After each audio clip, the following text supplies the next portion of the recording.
Maganda't mapagpalang araw sa ating lahat.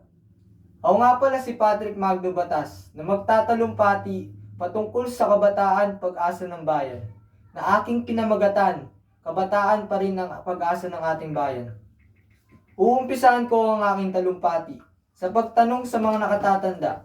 Bakit nyo nga ba kuni-question na kabataan pag-asa pa rin ba ng bayan?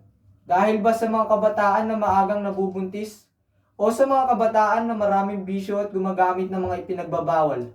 Tanong ko lang sa inyong mga nakatatanda, nagabayan nyo bang maayos sa mga kabataan na nakapaligid sa inyo?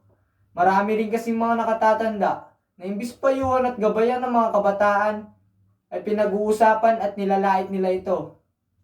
Hindi ko nilalahat pero maraming ganto, na imbis maitama nila ang landas ng mga kabataan, ay sila pa ang nakakapagtulak para gawin ito. Dahil sa mga naririnig nilang negatibo. Kaya imbis maiwasan ng mga kabataan, ay naiisip nila na bakit di ko na nga lang gawin ang mga sinasabi nila.